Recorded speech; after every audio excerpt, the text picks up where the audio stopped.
New World Order, you underestimated the people. You took a gamble and you lost. Okay, we don't like this. Okay, well then we're going to do this, and that is just how it's going to be. Evidence brought to light that there is a corrupt officer, or that that officer did shoot that kid on purpose.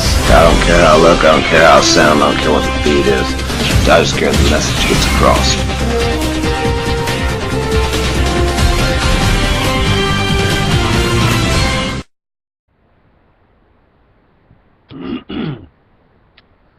Alright. So we left off last time with everything that was going on in the world and how it even so much has affected the elections in Scotland. A little bit of a cliffhanger there. People are like, how the hell can all of this tie into Scotland? Connor, you're on crack. Just admit it to the world and we'll forgive you, right? That's kind of the response that I got. Don't worry. Here's some interesting facts. Did you know Scotland holds 90% of the oil for the UK? Scotland separating from the UK would have sucked because their oil reserves would have been separated from them.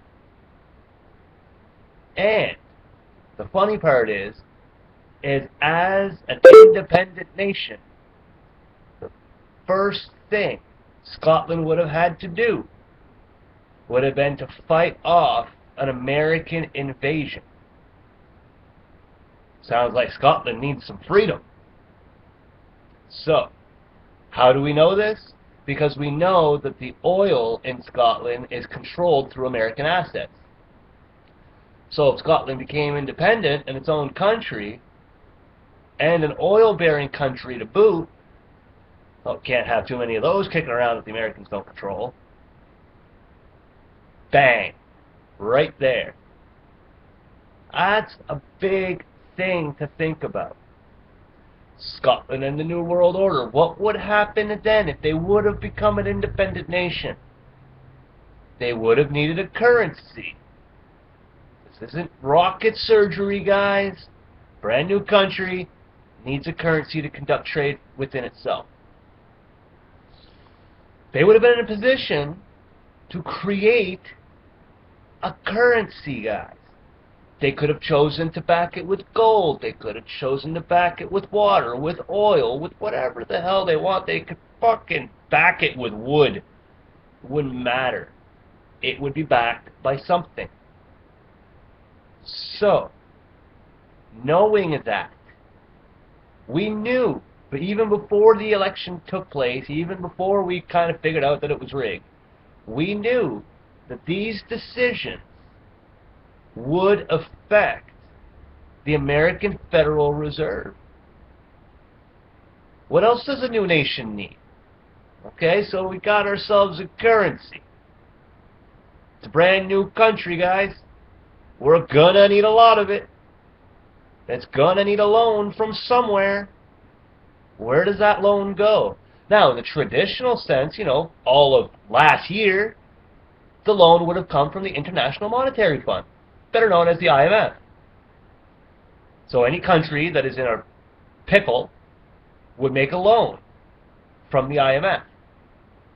But in today's day, thanks to some of the Arabian nations, thanks to China, thanks to Russia, thanks to India, and other nations that got on board, we call it the brick. Ooh.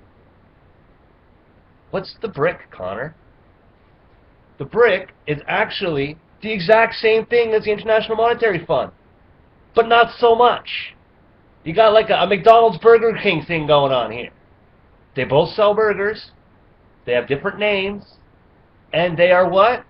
Say it with me now. Competition. They are competition to the International Monetary Fund. The International Monetary Fund is ran via fractional reserve banking, the very same banking that's washing the United States economy down the toilet. Well, if Scots were genuinely intelligent, they would have known not to go with the IMF because it does fractional reserve banking. pay attention to the Americans, you notice what fractional reserve banking does to people. So they would have had an opportunity to, look into the brick. Hey, yo, Russia, what's this thing you got going on there? Hey, you going to lend other countries money? How are you going to do this? Okay, yeah, so I got to sign here. Oh, I don't even have to make my own currency? You're actually going to provide me one of those? Fucking A, bud, so what else do I got to do? Just not go to war with you. Oh, okay. Oh, and don't go to war for stupid reasons. Okay, I can do that. Well, don't go after Iran and Syria. Ah, the Iranians never bothered me anyway. I think I could agree to this. That would be bad for the Americans and the International Monetary Fund. Another oil-bearing country against signing on to the BRIC. Can't have it. They will not allow it. That's how I can tell you beyond a shadow of a doubt the Scotland election was rigged. There was too much to lose during a separation.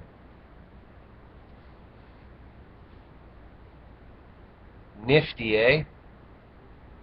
Did you guys notice that during Scotland's election and our little piddly-ass New Brunswick election, you want to laugh? Trending second on Twitter. Second. On the 22nd of this month, my piddly-ass province trended second on Twitter. Do you know why? Because we had a provincial election. And we used voting machines. Fucking machines. I hate machines. They used voting machines. And guess what? At least one voting machine in every riding in this province shit the fucking bed. It was refusing to give us our numbers. Some people will say that the vote was tampered with, perhaps it was rigged. The people I wanted to win won. So if the shit was rigged, they rigged it the wrong way. Someone put an X when it was supposed to be a Y in the formula. So, that son of a bitch froze up international media. All over the country we were talking about these fucking voting machines that weren't working in the late hours of the evening. Do you know what else happened that night? Have any clue? Take a second. I'll let you think. How about Obama doing exactly what Vladimir Putin said not to do? The motherfucker threw 47 Tomahawk missiles into Syria, dude. That's what happened when my entire country was bitching about my piddly-ass province and its fucking voting machines. 49 Tomahawk missiles hit Syria. Now, I could have swore I remember Obama saying there was a thin red line. If they use chemical weapons, we're gonna go in. They used chemical weapons. Regardless of which side, I don't give a fuck who did what and where and whose kids died. Okay? Chemical weapons were used. Plain and simple. Instead of charging right through, Russia said, no, simmer down, simmer down. That's what Russia told Obama. Simmer the fuck down. You're already bombed half of the Middle East. The hell are you doing? A year later, no talk of thin red lines, no talk of chemical weapons, no fuck all. We're just going to start bombing because ISIS is in Syria. Interesting. Come here, kitty. Urgh. Yes. This is a cat. Very interesting concept here. Fucking ISIS goes into Syria and we launched 40 some odd Tomahawk cruise missiles in it. Israeli Secret Intelligence Services Can't get into Syria because there's apparently no terrorists. Give me a few minutes there, and Netanyahu says, I'm going to send some boys down there, you'll have all the terrorists you need. Think it through. It's like I said in my previous videos. How the fuck do two Muslim jihadist militant terrorists gain asylum in Israel? That shit does not compute. It does not make sense, and it doesn't compute. It's foolishness is what it is. Now, 49 Tomahawk cruise missiles go into Syria, and my country decides it's a good idea to go patrol the goddamn Black Sea at the same time. So we got two fucking Russian fighter jets buzzing by our warships in the Black Sea. And you guys are telling us that World War III isn't on the horizon? I'm telling you, we are running out of proxy wars. There will be no choice. The biggest superpowers will be forced to face off.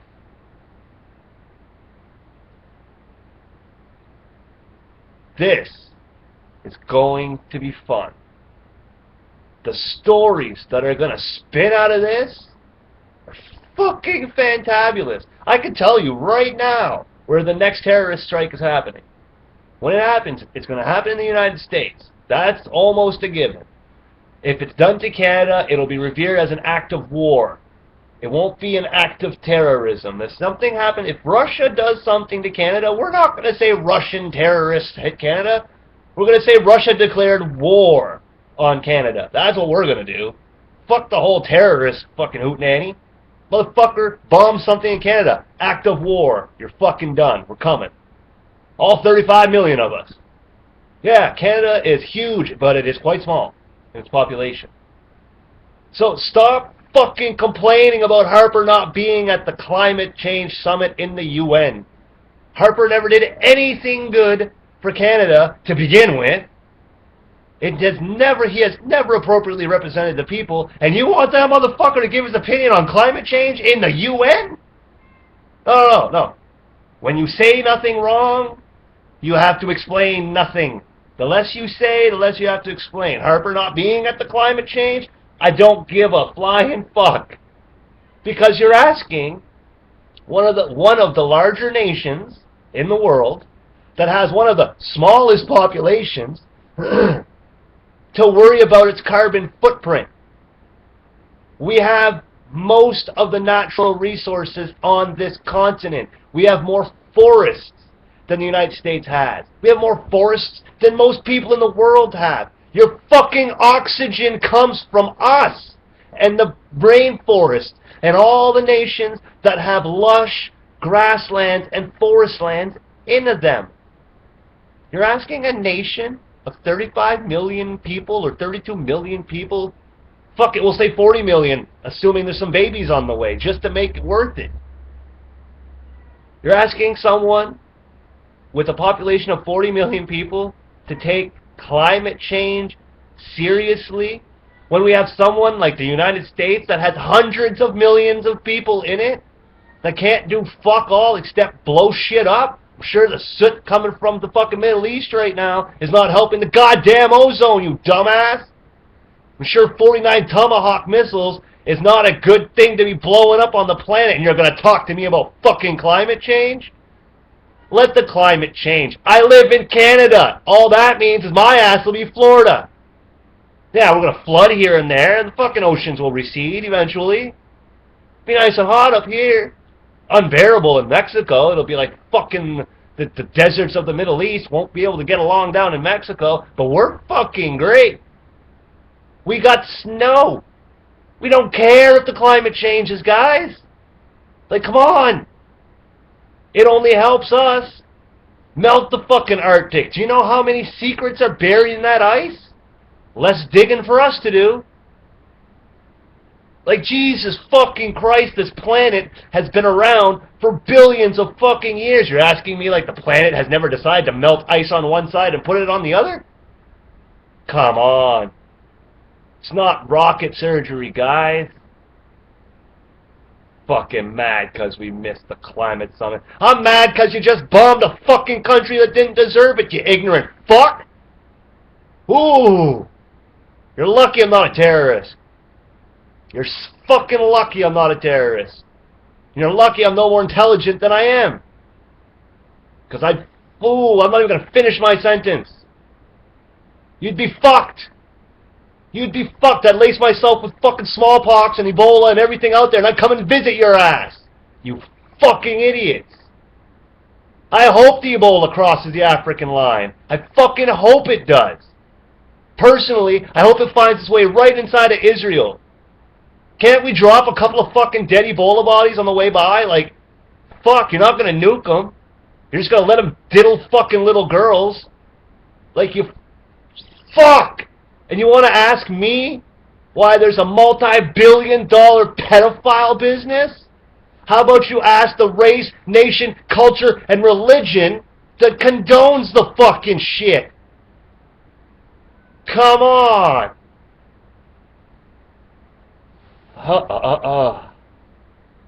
I don't even know what we're resisting anymore. I really don't. It's fucked up out there. So, and I'm not done. I'm coming back. This is just too much.